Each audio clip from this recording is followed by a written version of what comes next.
Hey guys, this is Sarah and today I'm doing my June wrap-up. This month, unfortunately, I did not read as many books as I wanted to.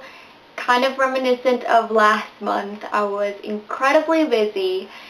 I'm a teacher, so it's the end of the year and we're doing final tests and report cards and all that comes with it, and we had a science fair that we had to do as well.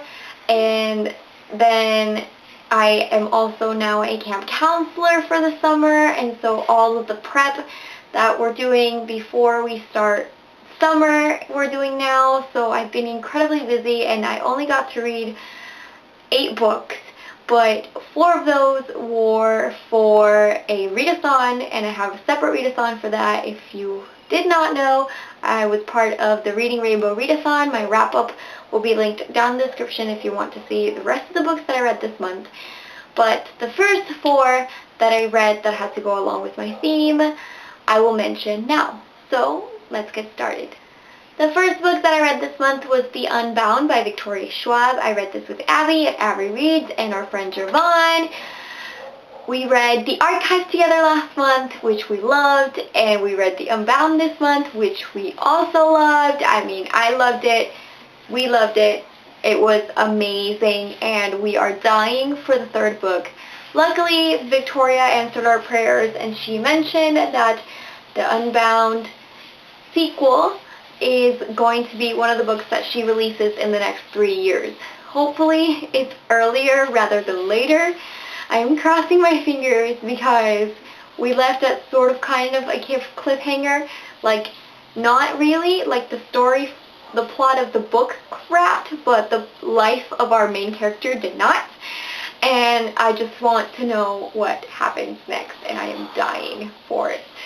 The next book that I read was Deep Blue by Jennifer Donnelly. This is the first book in her Waterfire saga about 6 mermaids who are part of a huge, long prophecy about saving their underwater world. And my favorite part about this book definitely was the world building. It's basically taking our modern world, like exactly how it is, and submerging it underwater.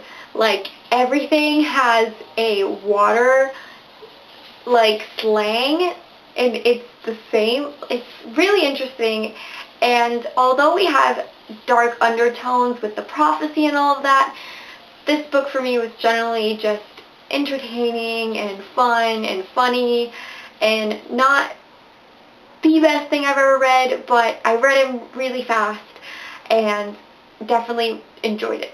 Next, I read Ice Massacre by Tiana Warner. This is a free ebook that I got a really long time ago, and I am so happy to say I was pleasantly surprised with how this came out. Usually with free ebooks, it can be a really good hit or an awful miss, which happened to me a few months ago with another free ebook.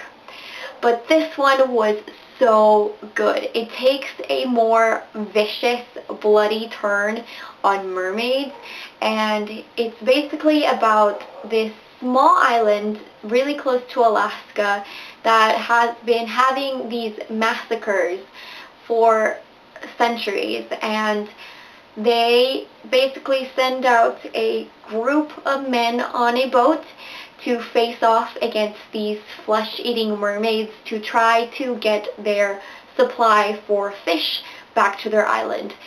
Pretty much every year it's not successful, and then because of that they decide that this year women are going to go, and it's usually when they're 18. Really well, they train them for 5 years to go into this boat in the middle of the ocean and fight flesh-eating mermaids. And it's just so intense, and our main character is such a complex main character.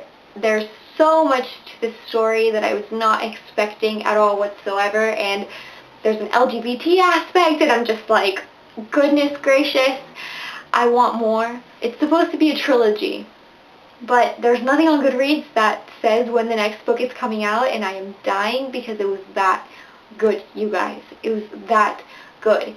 The ending left us somewhere over like a precipice of something, like not a huge cliffhanger because they returned home, but some stuff's got to go down. Some stuff's about to go down, and it hasn't gone down yet, and I want it now.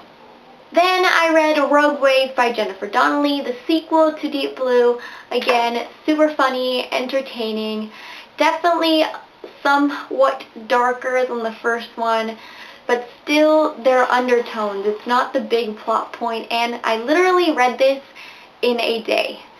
I fly through these. I don't know if it's the writing style that makes it easy. I don't know if just the plot is just so easy to follow, but it's really entertaining and really fun and really enjoyable.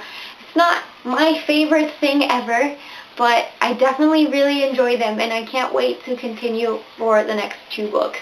I want to see what happens. And the last book that I am still reading is Champion by Marie Lu.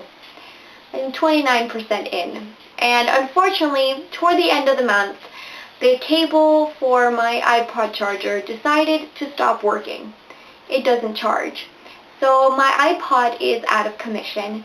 So that means my Kindle app is out of commission. And so the last week, I haven't been able to read anything, which, since I'm currently reading something that I don't really want to read, is not that bad. But now we're in July, and I want to start on my new theme, which I will talk about next Monday. But I'm trying to read it on my laptop, and it just makes it very awkward for me. I'm not used to it. Hopefully I'll have a new cable by next week. Cross your fingers for me. But I'm just not enjoying this book at all. Like, the end of Prodigy ruined this trilogy for me, and I'm just pulling myself and pushing myself to read this. I'm not really enjoying it. I don't really care what's going to happen. I am really, really deeply considering DNFing, and I have a strict no DNF rule, so that pretty much tells you where I am at this point. But if you read it and you feel like it's worth finishing, let me know down in the comments, because I don't know. So that's it for this video. Thank you guys so much for watching. Let me know your thoughts on the book that I read. Again, I mentioned I read 4 other books. They are in my Rainbow Readathon wrap-up, which I will link down in the description bar. Let me know if you've read any of the books and if you'd like them or not. And I will see you next time. Bye!